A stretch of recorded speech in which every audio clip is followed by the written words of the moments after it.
पड़ोसी एक ऐसा इंसान होता है, अगर किस्मत से अच्छा मिल गया फिर तो आपका समझ लो वो मोहल्ला वो घर स्वर्ग होते हुए दिखेगा। अगर किस्मत से पड़ोसी आपके खराब निकल गए और आपके सामने अच्छा बनने की कोशिश कर रहे हैं और आपके अंदर ही अंदर कहीं ना कहीं वो आपको काट रहे हैं। और एक कहावत भी बड़ी प्रसिद्ध है कि अच्छे पड़ोसी और अच्छी पत्नी तो किस्मत से ही मिलती है। और आज जिनकी स्टोरी लेकर आया हूँ उनके साथ भी एक पड़ोसी ने ऐसा विश्वासघात किया कि उनका पूरा का पूरा परिवार ही उजड़ गया।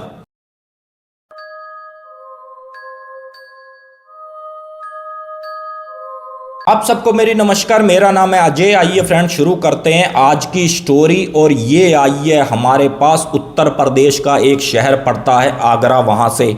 और वहाँ का एक छोटा सा परिवार जिसमें लगभग 4 सदस्य होते हैं, प्रभात जी, शिखा जी और उनके 2 बच्चे, एक का नाम विक्रम और एक का नाम पूजा। पूजा जो होती है छोटी बिटिया होती है, विक्रम जो होता है उनका बड़ा लड़का होता है। और जो प्रभात जी होते हैं एक प्राइवेट कंपनी में जॉब करते हैं और काफ़ी ज़्यादा उनका नाम होता है उस कंपनी में, क्योंकि ईमानदारी की बात करेंगे तो भाई ठूस ठूस के उस बंदे के अंदर भरी हुई थी। और जो प्रभात जी का घर था और आस पड़ोस से भी ठीक ठाक उनकी पटरी खाती थी।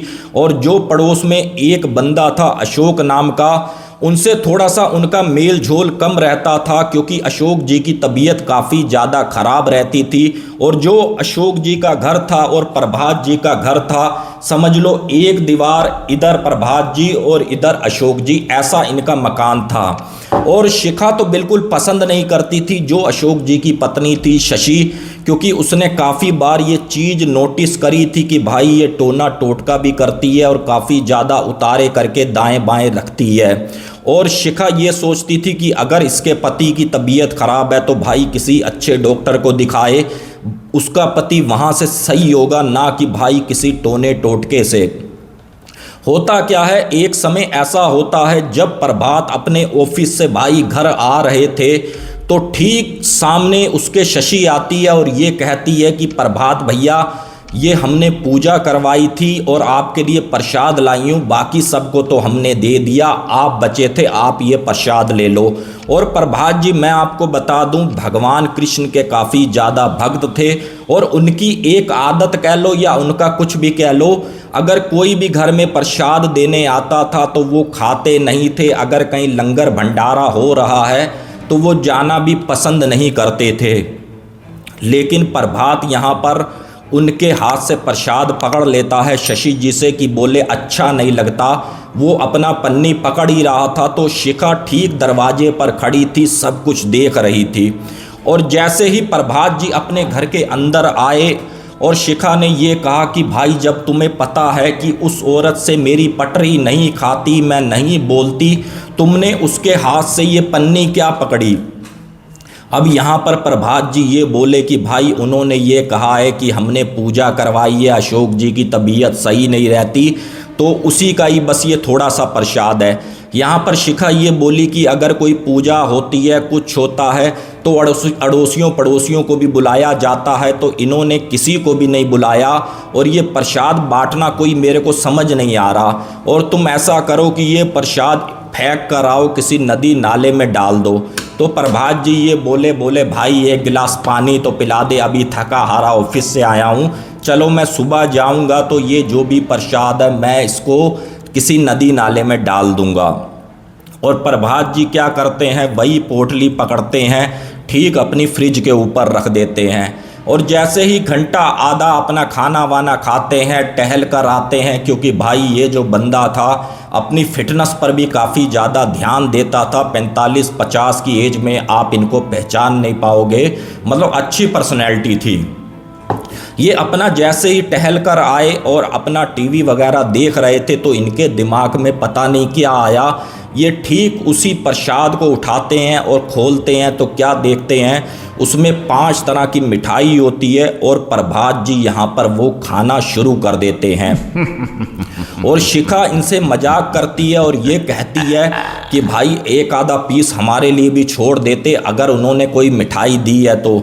यहाँ पर प्रभात जी ये कहते हैं, भाई मुझे मिठाई काफ़ी ज़्यादा पसंद है और इन्होंने तरह तरह की मिठाई दी तो मेरा से रहा नहीं गया, और बाकी तुम्हें खानी है तो कल ऑफिस से वापसी में लेता आऊँगा। अब ये अपना हंसी मजाक कर कर आराम से सो गए।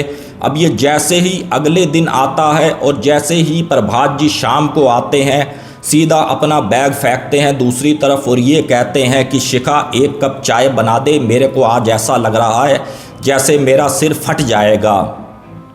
और जैसे ही शिखा इनको चाय बनाकर देती है और ये चाय पीते हैं, साथ में 2-1 खुराकें 2-1 गोलियां खाते हैं, कुछ एक नॉर्मल होते हैं, तो शिखा ये कहती है कि चलो जल्दी से आप धूप अगरबत्ती कर लो अपने कान्हा के आगे, उसके बाद मैं आपके लिए खाना बनाती हूँ।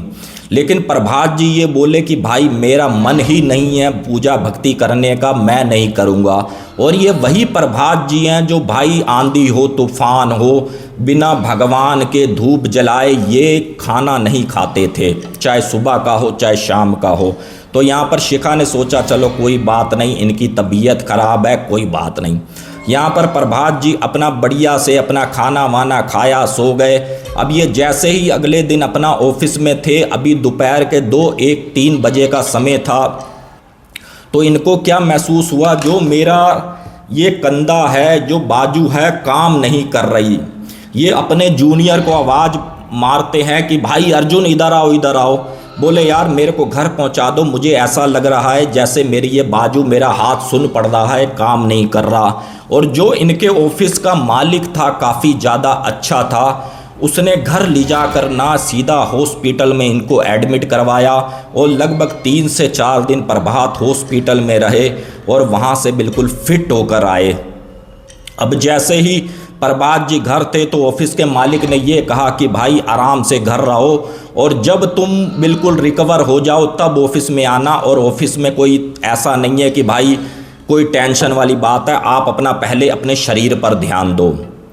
प्रभात जी भी काफ़ी ज़्यादा खुश होते हैं और अपना घर में ही रहते हैं और ठीक शाम जैसे ही खाना पीना खाकर सोते हैं, यहाँ पर 12 से 1 बजे का समय आता है, तो प्रभात जी क्या देखते हैं कि भाई ठीक उनके कमरे के कोने पर कोई आदमी बैठा हुआ है जो काफ़ी ज़्यादा गंजा है, बड़ी बड़ी आंखें हैं। जैसे ही प्रभात जी की नज़र पड़ती है, यहाँ पर प्रभात जी की बड़ी तेज चीख निकलती है।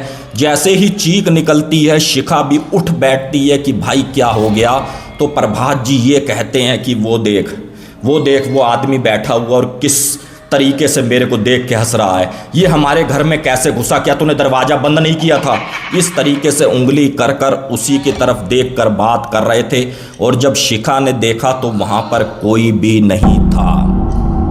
शिखा के दिमाग में अब आने लगा कि भाई लग रहा है सीन उसी मिठाई का है, क्योंकि जो अशोक जी की तबीयत खराब रहती थी ये तो भाई रिकवर कर रहे हैं और काफ़ी ज़्यादा फिट हैं, और इन्होंने अपनी बला लग रहा है हमारे परिवार पर छोड़ दी। अब जैसे ही सुबह हुई तो यहाँ पर शिखा ने अपनी मम्मी से बात करी, तो उसकी मम्मी ने ये कहा कि बेटा तुम्हारे आगरा से ही लगभग 30 किलोमीटर की दूरी पर एक शनि देव का मंदिर है और वहाँ के जो पुजारी हैं थोड़ा जानकारी रखते हैं, एक बार बेटा तो उससे मिल। तो यहाँ पर शिखा बिना किसी देर लगाए, प्रभात जी तो घर ही होते हैं और इनके बच्चे भी समझ लो घर ही थे, तो यहाँ पर शिखा चली जाती है पंडित जी के पास। तो पंडित जी ये बोलते हैं, बोले बेटा आज तो नहीं, तू आज के पूरे 3 दिन के बाद आना, मैं उसके बाद पूरा मैं तेरे को तरीका और उपचार बनाकर दे दूंगा, तो तेरा पति रिकवर हो जाएगा। शिखा अपने घर आ जाती है। जैसे ही वो दिन आता है मंगल बुधवार का आप लगा लो, तो उस दिन शिखा को याद ही नहीं रहता कि मुझे उस मंदिर में जाना है, उस मंदिर के पुजारी जी ने मुझे बुलाया था। शिखा को यहाँ पर बिल्कुल याद ही नहीं रहता। और इस तरीके से शिखा बैठे बैठे सोच रही थी, और उसके जो घर का आंगन था उसमें एक आम का भी पेड़ था। शिखा की नज़र जैसे ही उस आम के पेड़ के ऊपर गई तो क्या देखा कि उस पर एक पन्नी टंगी हुई है, और जब उस पन्नी पर उसकी नज़र पड़ी तो यहाँ पर विक्रम से बोला, बेटा जरा देखना वो पन्नी में क्या है। जैसे ही वो पन्नी उतरवाई गई तो उसमें क्या देखा, झड़े हुए मुरझाए हुए उसमें फूल हैं। और जो नींबू होता है, आपने टोने टोटके का काफ़ी बार देखा होगा वीडियो में, फ़ोटो में, सिंदूर लगी हुई, लौंग उसमें लगे हुए, इस टाइप का जो भी टोने टोटके का सामान था उनके वहाँ पर टंगा हुआ था आम के पेड़ के ऊपर। तो यहाँ पर शिखा ने सीधा ही शशि को घेरा और ये कहा कि अपने घर की बलाएं तुम हमारे घर में डाल रहे हो, ये सब पन्नी में क्या है। तो इस पर शशि ये कहती है, देखो भाभी, ऐसा कुछ नहीं है जो आप सोच रहे हो। यहाँ पर अशोक जी पूजा भक्ति करते हैं, भगवान शिव को मानते हैं, और जो भी ये फूल वगैरह थे भाई किसी के पैरों के नीचे ना आए, तो हमने इस पेड़ पर बांध दिए कि चलो कोई बात नहीं, अपने आप सूख कर झड़ जाएंगे। तो इस पर शिखा ये कहती है, क्या तुम्हारे घर में पेड़ नहीं है, क्या तुम उस पे नहीं कर सकते थे, ये सब हमारा ही घर मिला था करने के लिए। तो काफ़ी ज़्यादा इनकी कहा सुनी होती है, लेकिन उसका निचोड़ कुछ भी नहीं निकलता। तो प्रभात जी भी कहते हैं, चल अंदर आजा, कोई बात नहीं, जैसा है तैसा रहन दे। और इधर जो प्रभात जी थे, दिन पर दिन इनका जो वजन था भाई अब गिरता चला जा रहा था। और जो प्रभात जी की फैमिली मैं आपको बता दूं, उन्होंने भी पूरी कोशिश करी, उनको दिल्ली तक लेकर गए कि भाई इस बंदे में क्या कमी आ रही है, पूरे चेकअप हुए, हर डॉक्टर हर हॉस्पिटल ने यही कहा कि प्रभात जी नॉर्मल हैं। और शिखा ने भी काफ़ी ज़्यादा अपना दिमाग दौड़ाया, तरह तरह के तांत्रिकों के पास गई, लेकिन जितने इसको मिले सब का सब पैसा खाने वाले मिले। और ये अब जो भी इनके पास जमा पूंजी थी सब की सब खत्म होती चली जा रही थी। एक समय ऐसा आता है, प्रभात ये कहता है कि देख शिखा, मैं बहुत ज़्यादा अंदर से टूट गया हूँ और मैं बहुत ज़्यादा परेशान हूँ, तू ऐसा कर, मुझे थोड़ा सा जहर ला दे, मैं वो जहर पी लूँ और मैं मर जाऊँ। यहाँ पर शिखा ये बात सुन के रोने लगती है और ये कहती है कि आप ऐसी बात मत करो, माता रानी आपको ठीक करेगी, माता रानी हमारी भी सुनेगी, इस तरीके से प्रभात को समझाती है। और जैसे ही ये सब बातें करके प्रभात जी अपना सो रहे थे और ठीक लगभग रात के 3:15 से 20 मिनट हुए होंगे, तो ये अपने छत पर जाते हैं। और जो छत का जो इनका काम मैं बता दूं आपको, ऐसा था कि इन्होंने दीवारें वगैरह खींच दी थी। एक कमरे का तो लंटर पड़ गया था भाई, जैसे जैसे इनके पास पैसा आ रहा था। और उसी लंटर की कुंडी पर प्रभात जी रस्सी टांगते हैं या दुपट्टा टांगते हैं, उससे फांसी लगा लेते हैं और ये धरती छोड़कर चले जाते हैं।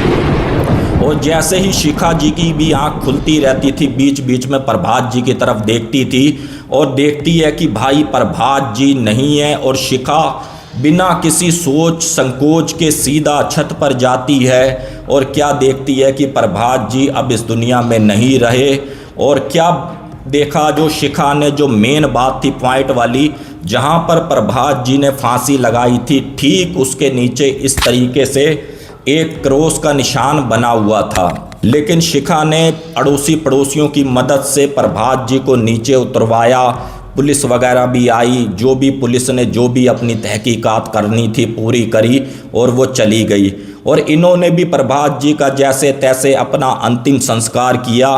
उसके बाद जब शिखा और विक्रम ने ऊपर जाकर उस जगह पे खंगाला, तो वहाँ पर भी नींबू कटे हुए मिले, लौंग वहाँ पर फैले हुए मिले, वहाँ पर जो टोने टोटके का सामान था उस कमरे में फैला हुआ काफ़ी ज़्यादा मिला। और साथ में जहाँ फांसी पर लटके थे एक क्रॉस का निशान बना हुआ वहाँ पर था। लेकिन कहते हैं ना कि फ्रेंड्स, कर्मा इज़ बैक। अब जैसे ही लगभग सन 2020-21 का समय आया, जब कोविड-19 अपने उफान पर था, तो सबसे पहले जो पड़ोस में अशोक जी थे उनकी कोरोना से यहाँ पर जान चली गई। उसके बाद जो उनका एक बेटा था उसकी भी कोरोना ने जान ले ली। और जो शशि थी, ये समझ लो आज की तारीख में जिंदा है मर गई उनका कोई भी पता नहीं है।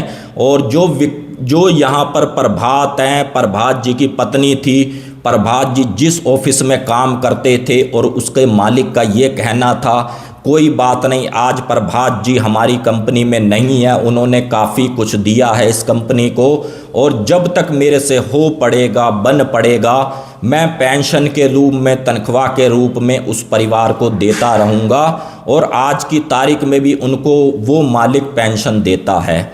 तो फ्रेंड्स, ये थी एक ब्लैक मैजिक कह लो, एक टोने टोटके के ऊपर स्टोरी थी जो इन्होंने मेरे को भेजी, और जो भी इंसिडेंट इनके साथ हुआ था 2015 के करीब हुआ था। बाकी स्टोरी आपको कैसी लगी? अगर अच्छी लगी तो प्लीज़ चैनल को सब्सक्राइब करें, प्यारा सा कमेंट करें। ये आर्टिकल आप कहाँ से देख रहे हैं? जय हिंद, जय भारत।